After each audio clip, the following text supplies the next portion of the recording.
Naitwa Dr. Mbele Peter James, ni daktari bingwa wa upasuaji, lakini nimebobea zaidi kwenye kuwasaidia watoto wa midomo wazi. Leo nitajikita zaidi kueleza matibabu ya watoto hawa.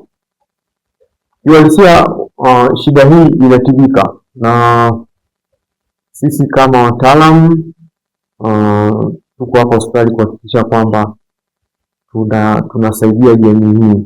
Lipo kwenye jamii, kundi lipo kwenye jamii, limekuwa likitengwa wakati mwingine, na vilevile inahusisha moja kwa moja na imani za kishirikina. Na nikitaka niseme tu ni kwamba watoto hao waletwe hospitali kwa matibabu.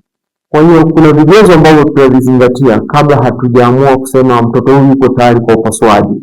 Namba moja ni uzito wake. Uzito wake, mtoto lazima awe na uzito kuanzia kilo 5 na kwenda juu, na umri wake huo unazidi kuanzia miezi 3 na kwenda juu. Lakini vile kidogo kile ambacho tunakizingatia ni wingi wa damu.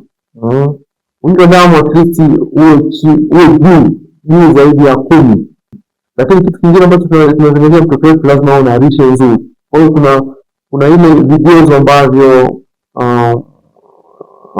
WHO imezingatia kutokana na umri wa mtoto, awe na umri fulani. Kwa mfano, kama mtoto kuanzia miezi 3 tunategemea awe na uzito zaidi ya kilo 5. Kwa hiyo akaja na kilo 5, 6, 7, kwa hiyo huyu tunasema ni mtoto mwenye afya.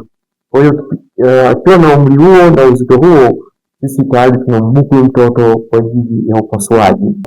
Tunawakaribisha watoto wote waje, watoto na watu wazima, sio watoto tu, kwa sababu tumezoea watoto, kwa sababu wengi ndio wanakuwa wanaleta zaidi hospitali. Lakini kuna watu wengine wazima wako kwenye jamii ambao wana shida hizi za mdomo wazi. Inaweza kama nilivyosema, mdomo wazi wa nje au mdomo wazi ndani. Nachopenda nitoe lai ni kwamba ninaomba wagonjwa wenye shida hizi zote waje hospitali ya mkoa wa Dodoma. Sisi tiba hii tunatoa bure. Mgonjwa hautalipa hata senti moja, kuanzia kulazwa, kuanzia matibabu mpaka unakwenda nyumbani. Kwa hiyo mnakaribishwa mje kutibiwa.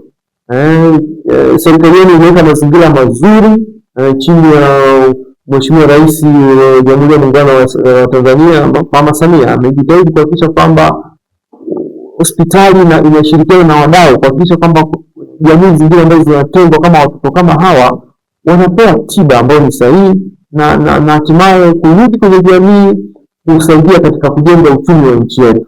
Kwa hiyo bado natoa rai, ninawakaribisha sana mje kupata tiba hii ambayo sisi tunatoa bure kabisa bila malipo hata senti moja.